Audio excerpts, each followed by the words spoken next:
Y entonces vamos a dar formalmente inicio al tema, porque casi que en todas las sesiones que nosotros hacemos preliminares, que hemos llamado el confesionario, donde damos bienvenida a las personas que vienen por primera vez, una de las preguntas de oficio es: a mí me pasará lo mismo, se hereda, no se hereda, bueno, ¿qué hay con respecto a eso? Entonces, el fin del día de hoy es pues intentar aclarar lo que se tiene de conocimiento hasta el día de hoy. Ustedes saben que el conocimiento va transformándose, y entonces lo que tenemos grabado hoy, si lo vemos dentro de 10 años, quizás sea muy diferente a la expectativa que de hoy partimos.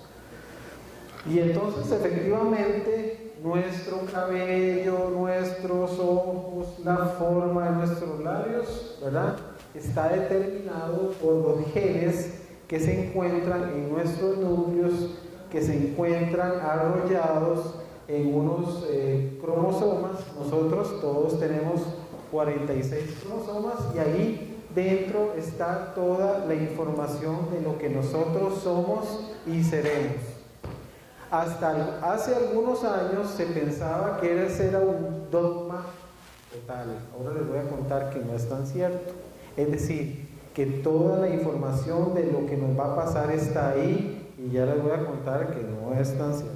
Sin embargo, de esos 46 cromosomas, ¿verdad?, que van apareados, 23 y 23, dos de ellos son los heterosomas, que corresponden al que nos da la característica de ser hombre o mujer. Por cierto que el cromosoma femenino es más grande que el masculino, y entonces uno se queda pensando, claro, las mujeres tienen más información y los hombres, bueno, eso no lo sé, pero somos un cromosoma Y, es lo que nos hace diferente y es más pequeño que de las mujeres, para que reflexionemos. La cuestión es que, como ustedes ven acá, las características externas es lo que llamamos fenotipo. Fenotipo es lo que la información genética se traduce en lo que somos por fuera, o en lo que padecemos, o en lo que vamos a padecer. Por ejemplo, este es un cromosoma, ¿verdad? Y cada una de estas bandas tiene contenida información de lo que nosotros somos. Tiene un centro, y ven que vienen apareados, ¿verdad? Y está arrollado toda la información genética porque es extremadamente larga, ¿verdad? Estos son todos los cromosomas, estos son los cromosomas de lo que nosotros somos. Cada uno de los que estamos aquí sentados tenemos todos estos. Vean el cromosoma Y de los hombres versus el cromosoma X de las mujeres, ¿ven? Nos superan, ¿eh? Yo ya lo sabía. Y entonces resulta que nosotros podemos estudiar el aspecto genético de cada uno de nosotros de varias maneras. Podemos hacer un estudio de los cromosomas, y eso se llama cariotipo. Entonces se estudia, los citólogos pueden ver los cromosomas y ver, por ejemplo, si alguna patilla del cromosoma le falta algo, o tiene una de más, o etcétera. Hay enfermedades que tienen esas características, que le falta un pedazo o le sobra, y eso da algunas enfermedades. Muy bien. Los diferentes cromosomas, ¿verdad?, todos tienen su número del 1 al 23. Del 1 al 23. Y aquí a la derecha ustedes ven una lista de enfermedades, incluyendo cáncer de colon, incluyendo Alzheimer, que particularmente tienen alguna alteración que corresponde a alguno de los cromosomas. Cuando se descubrió el genoma humano hace unos más de 10 años, se pudo saber que diferentes enfermedades se caracterizan por diferentes alteraciones en diferentes cromosomas. Por eso entonces hay enfermedades autosómicas. Autosómicas es de aquella colección de cromosomas, enfermedades de los autosomas. Los heterosomas son XY y también hay enfermedades de los cromosomas XY o de transmisión, digamos, sexual. Y entonces en la lista aquí han salido, pero ven ustedes que diferentes enfermedades ya se ha podido constatar que está relacionado con alguna alteración en algún sitio específico. Por ejemplo, yo digo, ¿cómo tengo mis labios? A mí mi esposa me molesta, no, tengo los labios, ¿verdad? Como para pegarlo en un refrigerador, ¿verdad? Muy grandes, ¿verdad? Y entonces algunas características que tenemos corresponden a algunos genes que pueden ser dominantes. Entonces, si yo me caso con mi esposa que tiene un gen recesivo de labios más pequeños, mis hijos van a tener la dominancia de los labios gruesos. Cuando nació mi hijo José Pablo, yo me imaginaba que iba a tener los ojos celestes, ¿verdad? Porque mi esposa tiene los ojos celestes. Lo que pasa es que el color marrón, desdichadamente para mí, es dominante, ¿verdad? Entonces salió al papá. Y los ojos azules de las abuelas y demás es recesivo, y entonces tendría que tener un gen recesivo de esa característica de la otra contraparte para que uniéndose los recesivos al fin de los colores celestes, ¿verdad? O sea, yo ya no, difícilmente, ¿verdad? Pero entonces ahí el lóbulo de la oreja, los labios, etc. Entonces va la primera pregunta para ustedes. Es muy sencilla, pongan atención. De los siguientes 3 individuos que van a ver ahí, 3 sujetos, ¿cuáles tienen relación genética? Bueno, por si acaso, este soy yo, ¿verdad? Este es mi hijo y este es un amigo, ¿verdad? No hay duda que estos dos tenemos labios grandes, por tanto, dominancia de esa característica fenotípica. Ya quedó claro el concepto, ¿verdad?, de herencia. Sin embargo, que nací, ya se iba a ir, y le dije, ¿usted sabe qué es epigenética? Porque resulta que yo puedo traer, y yo traigo toda mi información desde que nací, pero eso no significa que esa característica se mantenga todo el resto de mi vida. Veamos este ejemplo, ¿verdad? Muy sencillo. Ellos son gemelos idénticos. Es decir, tienen toda la información genética exacta. Y alguien me quiere decir qué hizo la diferencia entre el gordito y el flaquito. Las hamburguesas, ¿verdad? O sea, ahí está. Entonces, que usted tenga una característica genotípica, o sea, que usted la trae, no significa que usted va a irse sobre ruedas en la vida, entonces yo no me voy a preocupar de nada, tranquilo, con chicharrones, etcétera, etcétera, etcétera. Eso es solo para dar un ejemplo. Eso significa, eso se traduce como epigenética, lo que está arriba de la genética, que es un concepto nuevo, que algunos aspectos exteriores del ambiente pueden inducir cambios en tus genes y en las manifestaciones y la expresividad de tu información. Por eso, me va a dar eso, doctor, yo voy a padecer de demencia. Bueno, entonces, un momentito. Hábleme de tu epigenética. Hábleme de tu ambiente que estás haciendo a favor o en contra de una ciertamente característica que tenemos genética. Otro ejemplo, estos geranios que son, digamos, hermanos gemelos con toda la información genética, se ha visto que si la pongo en un medio ácido da color violeta, y si es un medio básico, ¿verdad?, un color rosado. Y eso es un ejemplo de que lo que nosotros somos depende de la información que tenemos y del contexto de donde estemos nuestro ambiente. Y es un tema de reflexionar también, porque a veces estamos en la moda del ecológico, pero tiene mucho que ver con nuestra genética, la genética de los que seguirán después de nosotros. ¿Cuánto les irá a afectar el cambio climático, etcétera, etcétera, etcétera? Entonces, resulta que los genes arrollados en el cromosoma tienen un libreto que nos dice que es muy sencillo. Nosotros somos estas 4 nucleótidos que se llaman citosina, guanina, adenina y timina, y se enlazan así. Y de acuerdo al orden,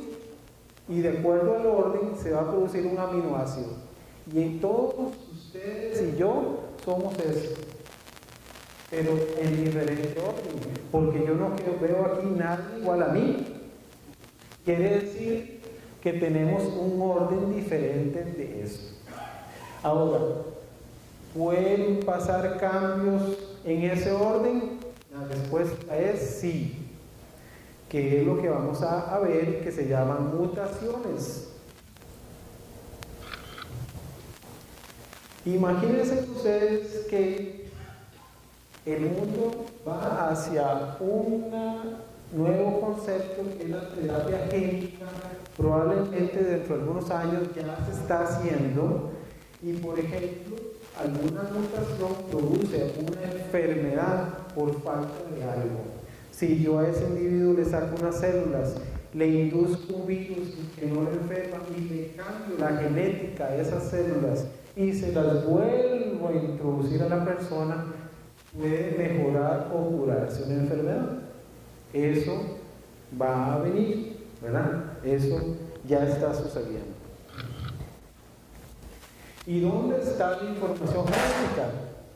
La información genética está en los núcleos, y la información nos dice qué es la sustancia que tenemos que producir, importante, que tiene diferentes funciones. Al fin de cuentas, las genes traducen sustancias que se producen, y si los genes están bien, se producen sustancias, y si están mal, producen menos sustancias o sustancias de más de lo que debería ser.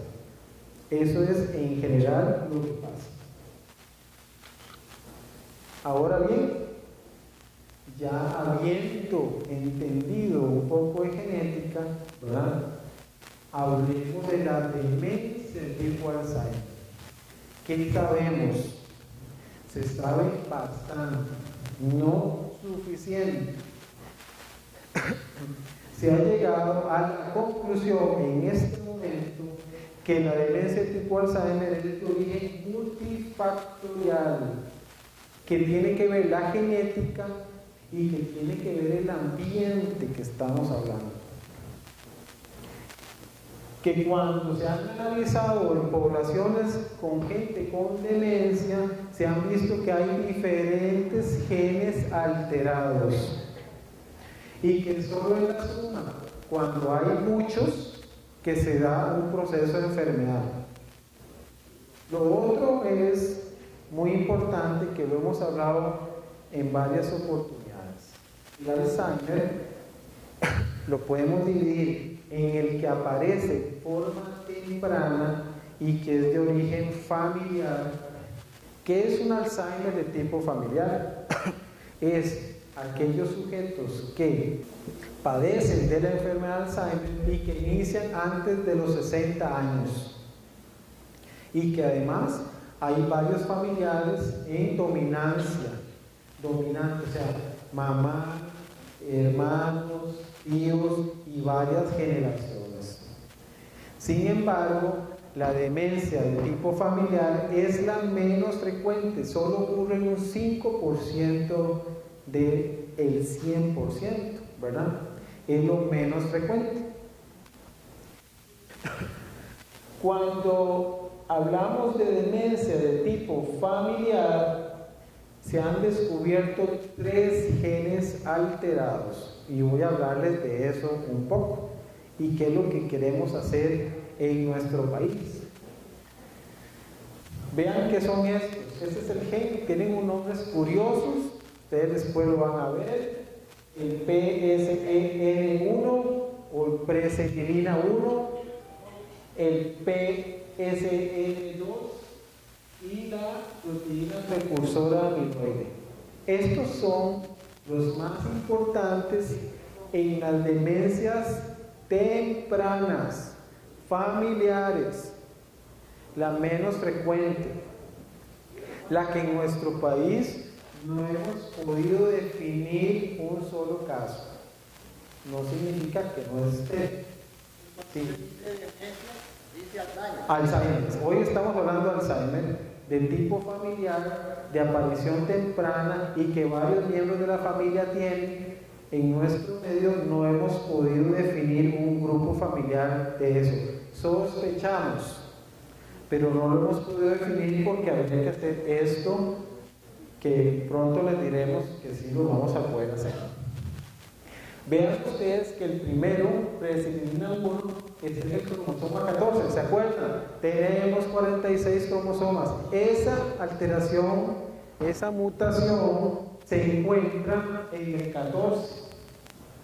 La presenilina 2 en el cromosoma 1 y la proteína precursora amiloide 21. Las 3, hay una más frecuente que la otra, ¿verdad? Lo que producen es la sustancia que hemos hablado en forma reiterada que se va acumulando en el cerebro, que se llama el beta amiloide. Entonces, los pacientes con demencia de tipo Alzheimer de origen familiar, que es la menos frecuente, está asociado a eso. Vamos a verlas. Sin embargo, en nuestro medio, la más frecuente es la demencia tipo Alzheimer de aparición tardía. Aparece a los 70, a los 80, 90 años. La enfermedad esta tardía es el 95% de las veces. Entonces, uno dice, veamos, entonces a mí me va a dar, bueno, si es una demencia de tipo Alzheimer familiar, de característica dominante, tiene un riesgo bastante alto. Pero si es de aparición tardía, esa asociación no es tan clara y vamos a ver cómo podemos definir si sí o si no.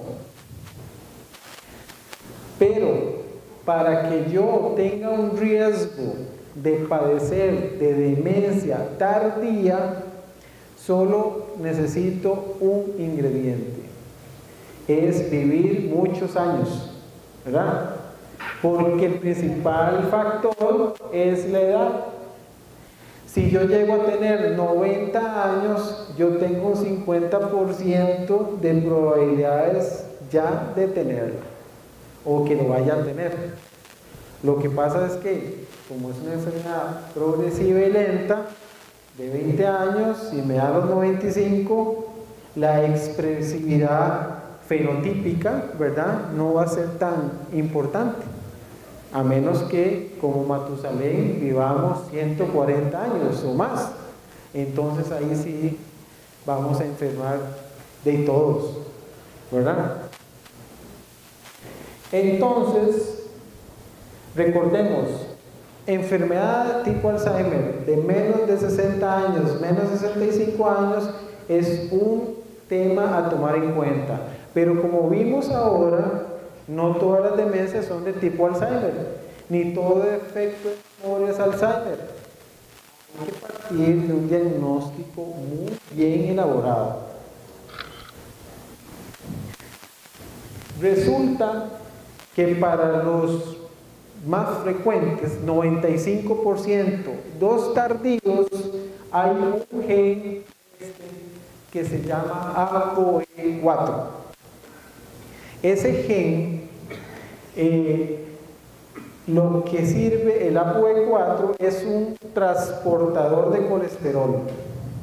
Y si tiene la forma 4, nosotros tenemos un 30 veces más probabilidades de sufrir demencia de tipo Alzheimer si tenemos un defecto de la memoria.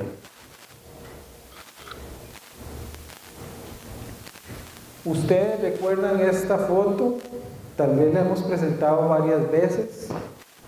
Es que la proteína precursora del amiloide, todos la tenemos y sirve para el funcionamiento de las neuronas.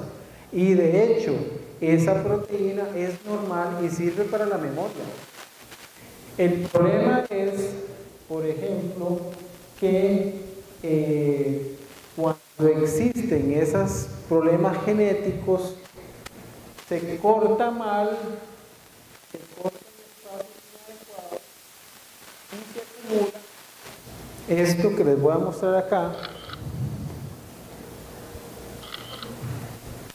que se llama el beta-amiloide.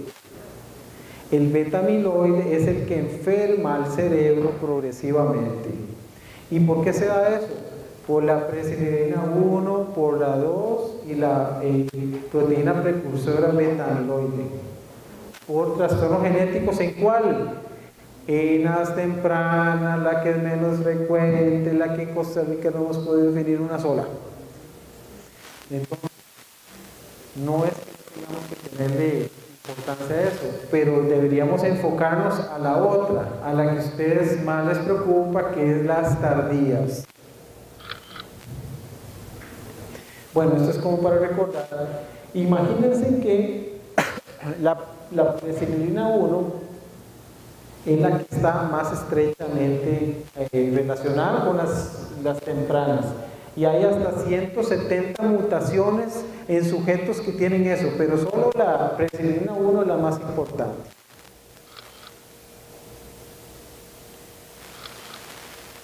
Esto, vamos a ver este es el cromosoma 19, ¿se acuerda que todos eran diferentes tamaños, unos gordos, unas patillas largas, otras cortas? El 19 se encuentra el gen que produce una proteína que es un transportador de colesterol, pero que si tenemos el tipo ApoE4, nosotros tenemos, ¿verdad?, más posibilidades de sufrir demencia. Esta apoproteína E nosotros la podemos medir, y esa es una de las noticias que pues les traía a ustedes. Esto es lo que se llama un biomarcador. Ya hemos hablado que en nuestro país, y hemos ido avanzando, que el año pasado el motivo de lucha de la asociación fue diagnóstico temprano, y era conseguir los biomarcadores, ¿se acuerdan?, de líquido cefalorraquídeo para poder la enfermedad. ¿A cuánto estamos de eso? A 6 meses. Pero ahora también tenemos la oportunidad de poder medir en sangre la presencia, se toma una muestra de sangre y los biólogos genetistas concentran el genoma, abren el ADN, lo duplican y ven si tiene. Eso es lo que se hace en los laboratorios de biología molecular, en uno de ellos donde yo trabajo, en el Hospital San Juan de Dios. ¿A cuánto estamos de hacer esto? Yo creo que a término del año ya podríamos tener buenas noticias de eso.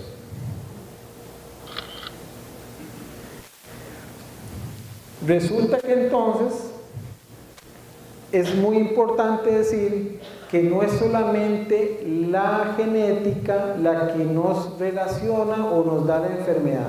Recuerden el concepto de epigenética, porque yo puedo tener todo, ¿verdad?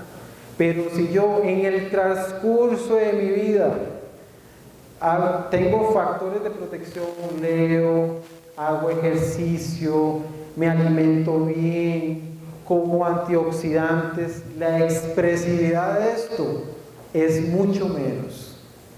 Por eso la noticia de hoy es, qué bueno entender la genética, pero no, es actuar sobre ello. Nosotros podemos y somos enemigos públicos número 1 del Alzheimer. Hay algo que hacer muchísimo, pero muchísimo. Desde cómo comen nuestros hijos, los adolescentes, cómo estamos comiendo nosotros, cuánto ejercicio hacemos, tiene que ver con la epigenética de las enfermedades. Esta es una publicación, los invito a que se hagan aficionados a la revista clínica de la Escuela de Medicina de la Universidad de Costa Rica y Hospital San Juan de Dios. Entonces, ya nosotros iniciamos un proyecto junto con la Universidad de Costa Rica para empezar a hacer ApoE, ¿verdad?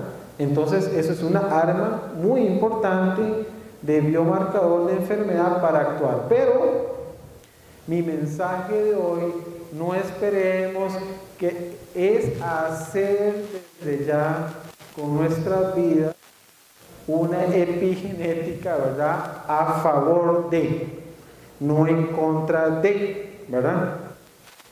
Entonces uno dice, cuidado con los genes. Bueno, no, en sí los genes no son el problema, ¿verdad? Ya tenemos lo que somos ahí, pero nosotros podemos actuar sobre la epigenética hoy mismo. No esperemos a eso.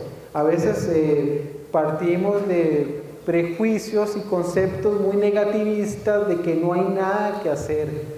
Y yo creo que podemos cambiar la historia. Para los expertos mundiales, si nosotros cambiamos nuestros estilos de vida, ¿cuáles? Todo lo que es de riesgo vascular, lípidos, falta de comer, antioxidantes, todo lo que hemos hablado, controlar la presión, no ser gorditos, no tener diabetes, ya solo eso reduce la posibilidad en muchísimo de tener una demencia de cualquier de los tipos asociados a daño vascular. ¿Y los factores psicológicos? Los factores psicológicos sí inciden claramente en una teoría nueva que se llama la teoría de la inflamación. Por eso, ser negativista, estar deprimido, no tener un motivo en la vida. Yo bromeo y digo, te veo medio inflamado, ¿ah?